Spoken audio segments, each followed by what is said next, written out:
Everyone struggles with anger. I mean, that's a true statement. Now, we do it in different ways. Some people blow up. Some people repress it. Some people let it leak out. But it always does incredible damage. What about you? How do you deal with your anger? Want to find out? Stay with me. Thank you for being with us for this edition of Living on the Edge with Chip Ingram. Chip serves as our Bible teacher for this global teaching and discipleship ministry, helping Christians develop an authentic faith. Well, in just a minute, we'll pick up where we left off last time in our series, Overcoming Emotions That Destroy. Today, Chip will continue identifying the different ways anger reveals itself in our lives and what we can do to better control it. So here now is Chip with the remainder of his message, Rage, Understanding the Monster Within, from James chapter 1. I'm going to suggest that anger wears many masks, and that there's three primary masks that we put on. And I want to walk through what these masks are. And I'm going to be pretty, I think the educational word is pedantic.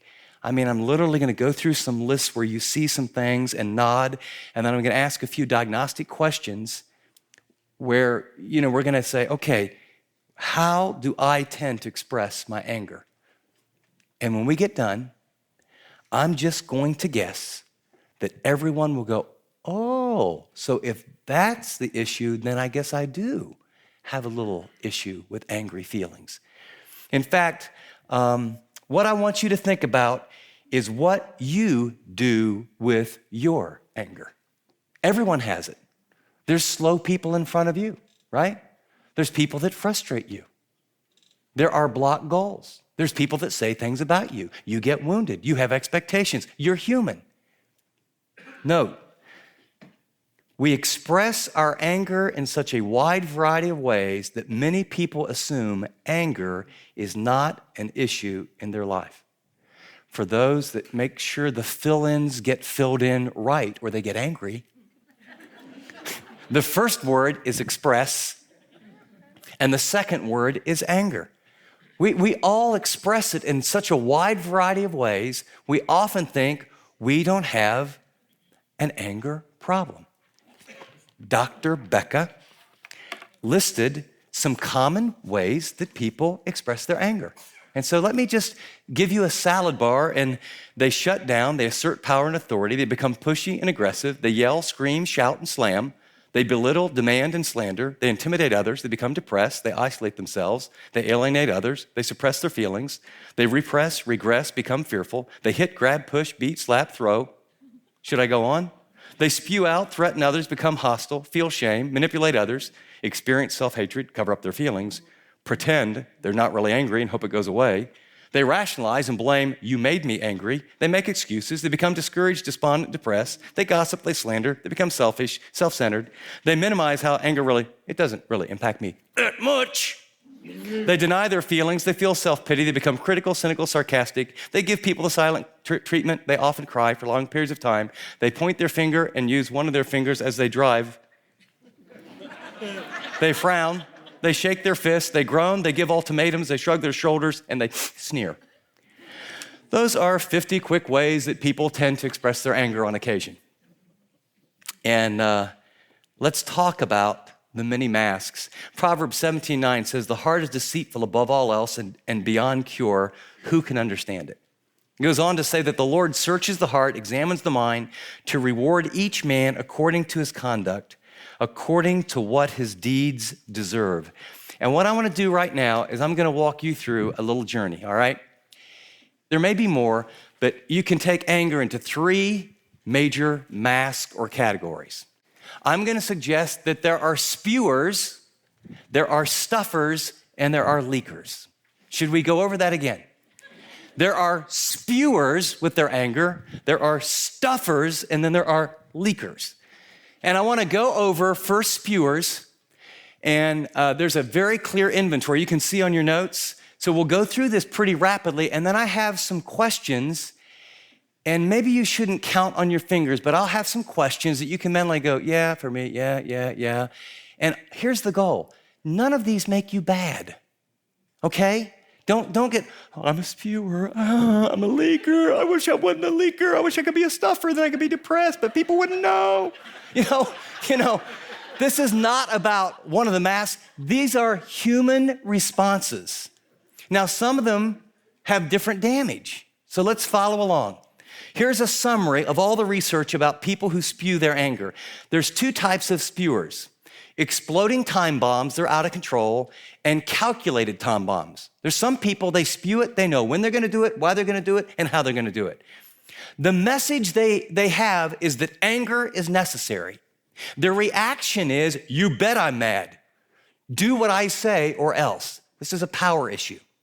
The reasons for spewers expressing their anger, it gives them a false sense of power or control. It helps them release pent-up negative emotions, and they feel unable to constrain or control their anger. They have poor impulse control. The guy on the radio talk show yesterday, he just said, I do it and I don't want to do it, and I work really hard, and then it just comes out, and he goes, I'm destroying my family. He said, I read the Bible. I'm a leader in my church. My wife and my kids. What do I do? This is how they blow up: yell, scream, shout, push, shove, hit, kick, intimidate, aggression, become overly opinionated, overly blunt, forceful, tactless, or demanding and repetitive. My dad was a spewer, and when he was really mad, man, you just got out of the way. But like when he got really mad and he was dealing with you with something, hey, why didn't you clean out the garage? Why didn't you clean out the garage? Why didn't you clean out the garage? Son, come over right here. Do you see that? Yeah, that's not clean. Yeah, the garage isn't clean. I'm thinking, he thinks I have a hearing problem. When people get real mad, spewers, they tend to repeat. The results, listen to the results. This is what happens to spewers. This is why we're going to study this. They wound themselves and others. There's a loss of control or power. There's a false sense of power. There's great feelings of guilt. Spewers often feel amazing remorse. They're so sorry, and it's genuine. They have strained then and unhealthy relationships. Possible retaliation or revenge. When you spew on people, there's times where you got to be careful. Guess what? They're going to come back at you.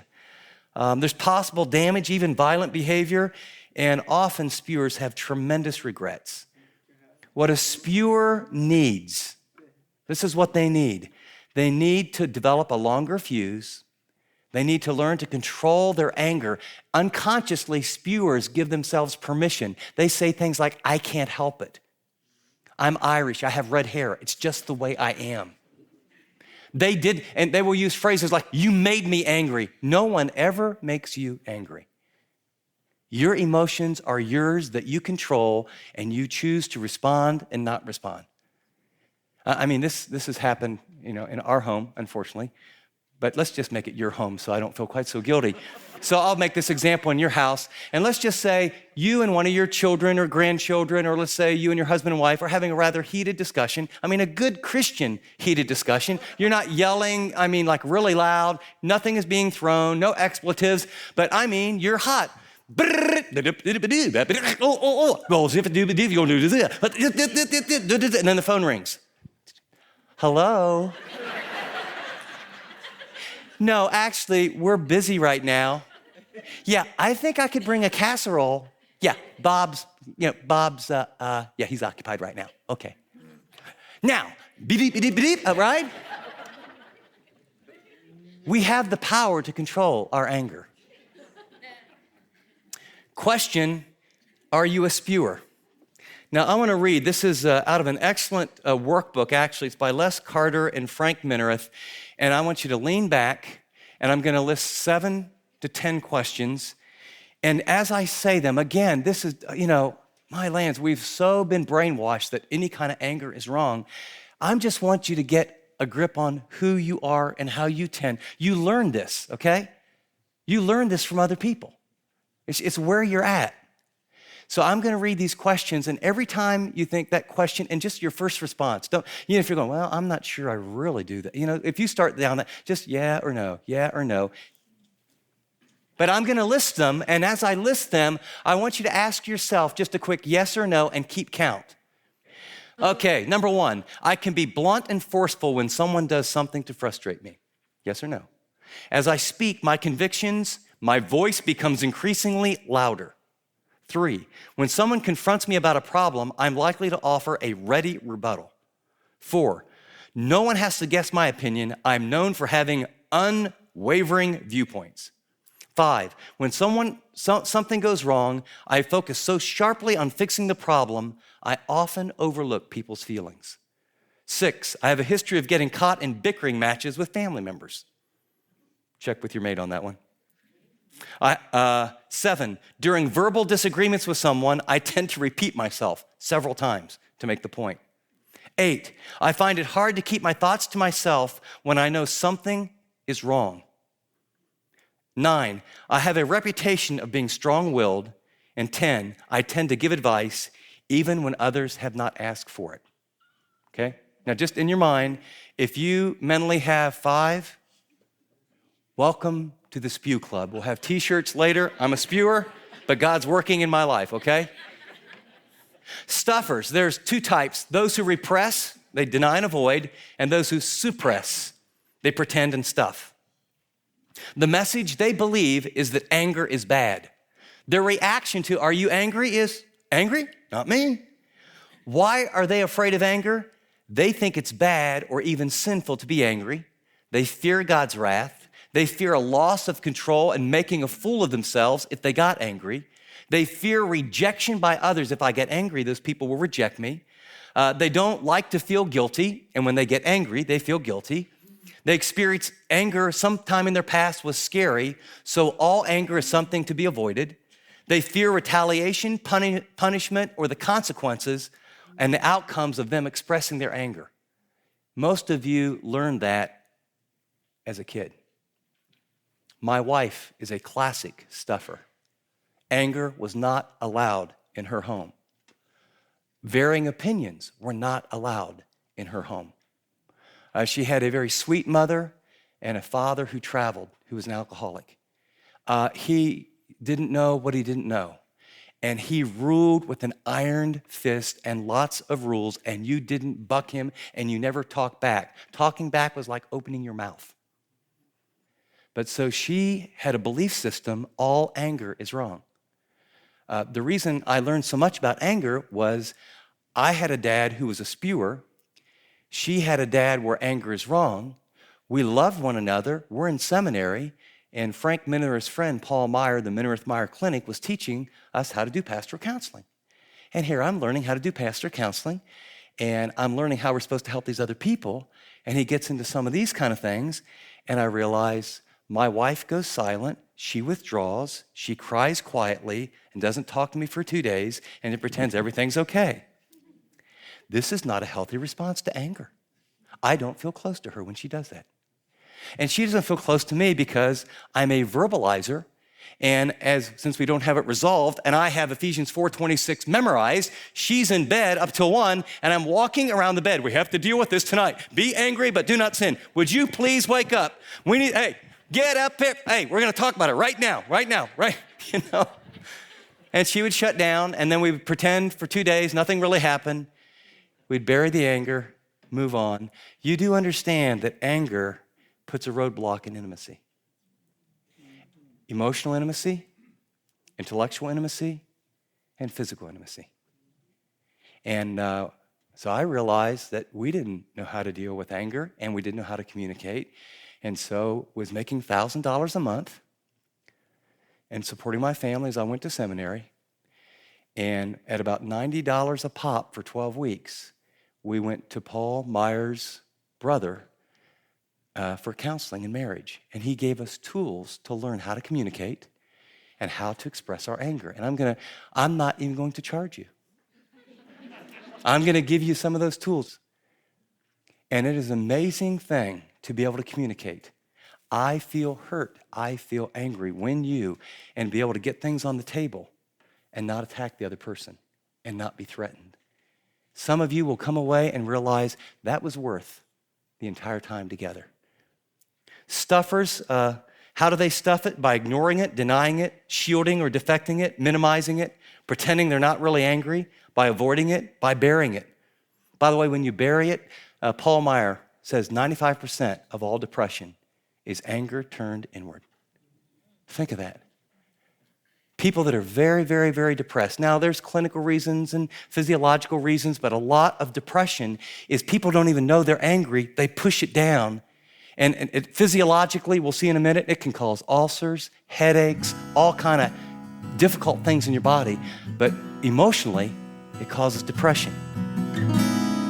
You're listening to Living on the Edge. We'll return you to Chip's message in just a minute, but let me quickly share with you, God has called us to do incredible ministry work all around the world. And when you regularly give to Living on the Edge, you're a part of what we do. So consider becoming a monthly partner today, then visit livingontheedge.org. We appreciate your generous support. Well, with that, here's Chip. Results, they become doormats. They're taken advantage of. They redirect their anger at themselves. I remember one of the biggest things I've done in my wife after those years is I would say, honey, I think you're angry. And she'd look at me like, no, I'm not. No, I'm not. Honey, you got to be angry. That lady just talked to you like that. Well, she's probably having a bad day. No matter what happened, my wife, I would joke, an ambulance would go by, and Teresa would try and, I wonder what I did wrong. I mean, I'm joking, I'm exaggerating, but I mean, it was so wrong to be angry about anything, she always figured out how to blame herself.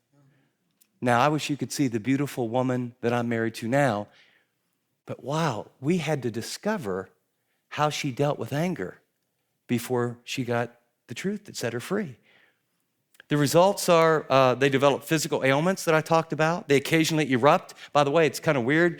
These kind of people, they never share it. And then finally, they develop resentment.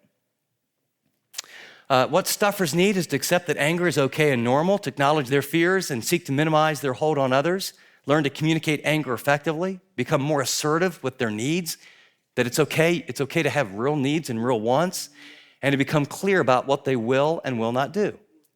So are you a stuffer?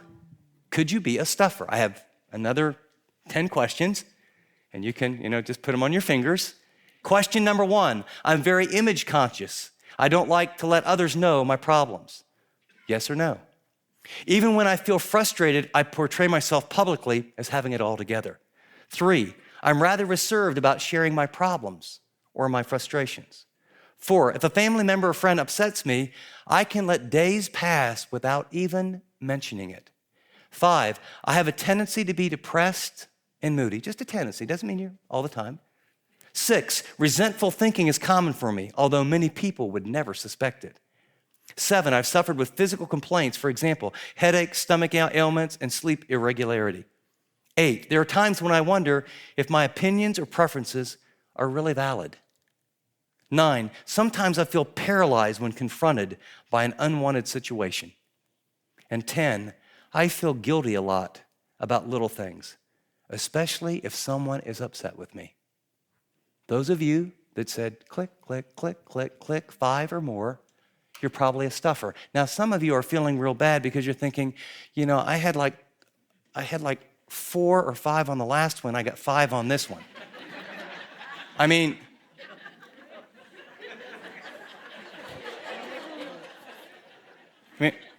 yes, you can wear more than one mask.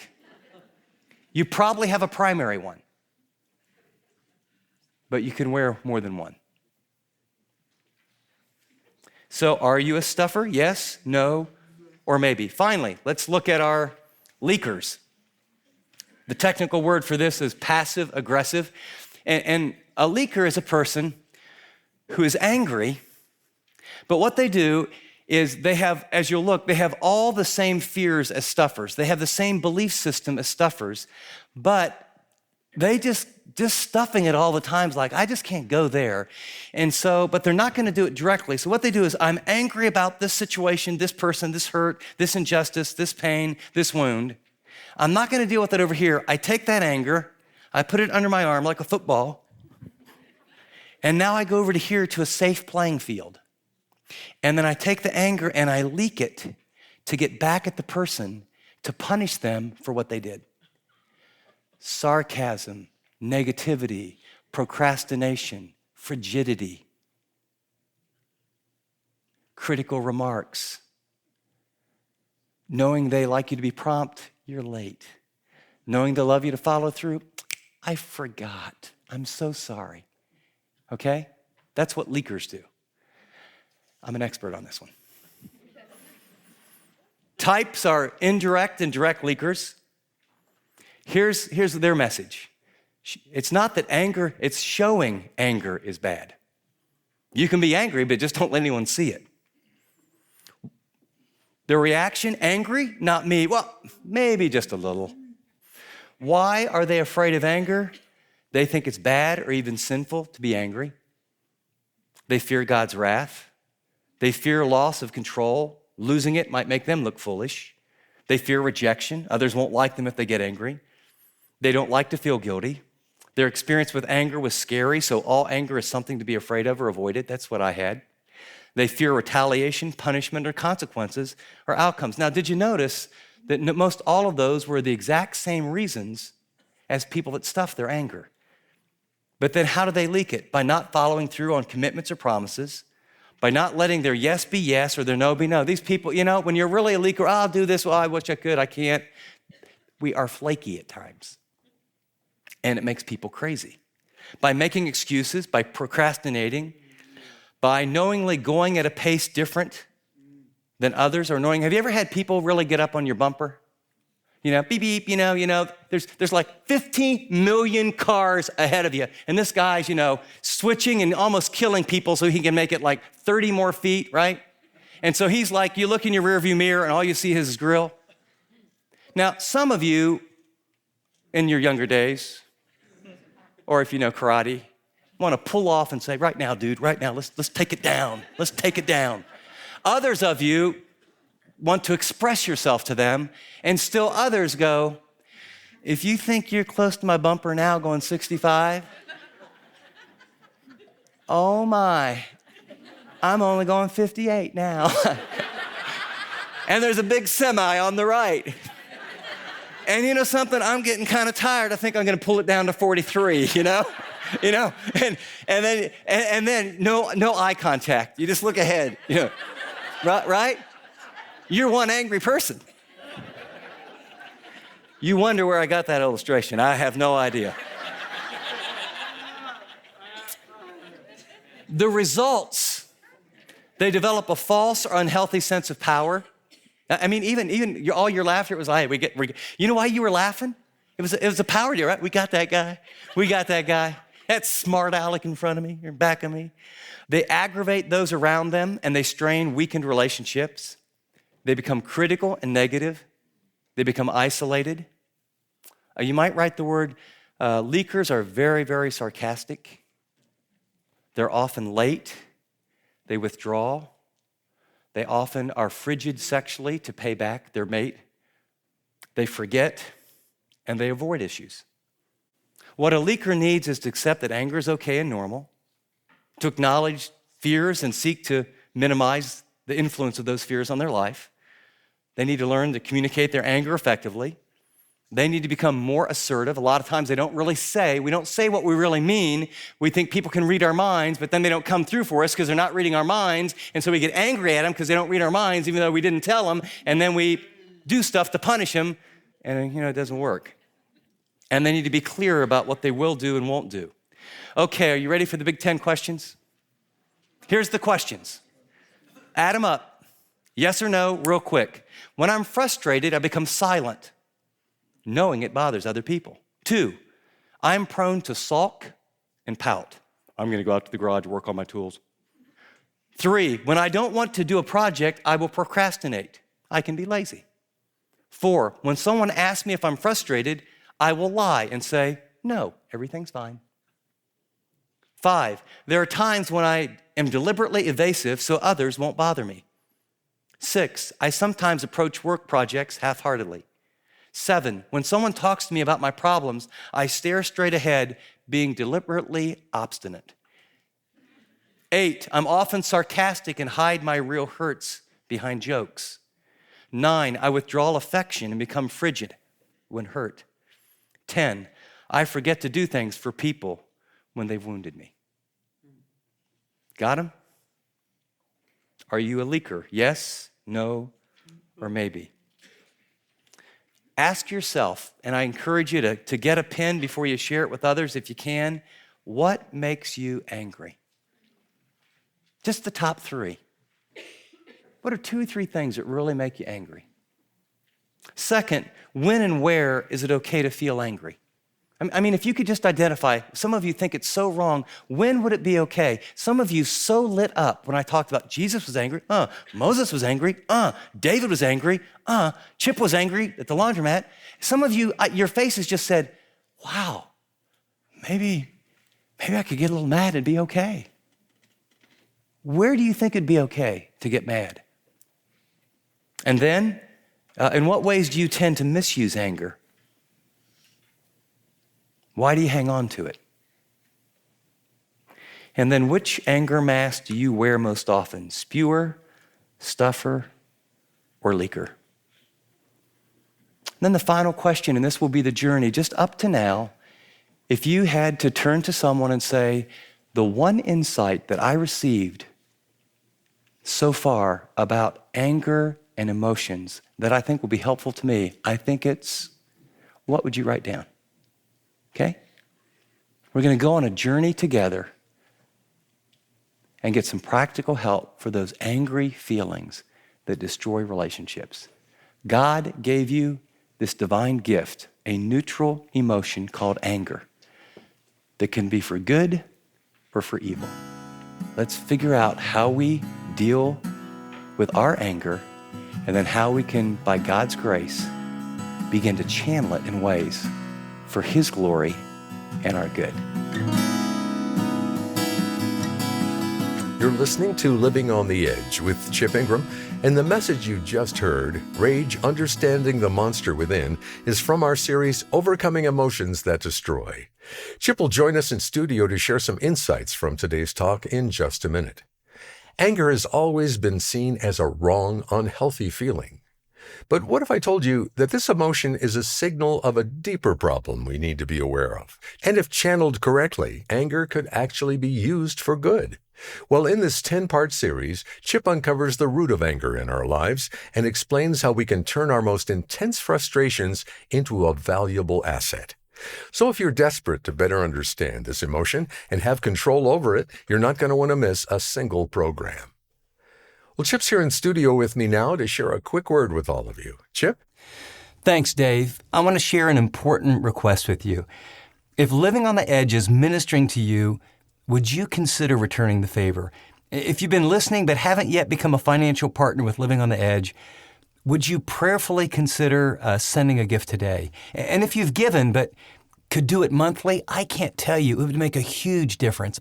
If we all pitched in, it would just make an incredible difference in terms of what we can do here to reach and care for more people. So thanks so much for all that you do, and thanks for just praying and doing whatever God shows you to do, and we will receive it with great gratitude. Thanks, Chip. It takes a team to do what God's called us to do, so we invite you to join us as we encourage Christians everywhere to live like Christians. Send in your gift or learn how to become a monthly partner by going to livingontheedge.org or by calling 888-333-6003. That's 888-333-6003 or visit livingontheedge.org. App listeners tap Donate. Well, here again is Chip to share a few final words. As we close today's program, you heard me teach that anger wears many masks or many facades. We often think we don't have an anger problem because, we're not a spewer. We don't blow up. But there's 3 masks that we often wear. These anger masks. One is the leaker. This is the passive-aggressive person that I talked about. This is when we know how to push people's buttons and we don't want to confront it head on, and so we let it leak out. And so let me ask you, is that you? Do you find yourself being sarcastic and letting your resentment and things come out in these very subtle ways so that if people call you on it, you say, oh, no, I was just kidding? Or do you stuff? Is that your anger mask? Do you stuff it? You just don't say anything. Somewhere along the line, you learn that anger is wrong and you should never be mad and it's a sin to be angry. And you find yourself getting depressed, or you have stomach issues or migraine issues. And it's a powerful thing when our emotions are pushed down.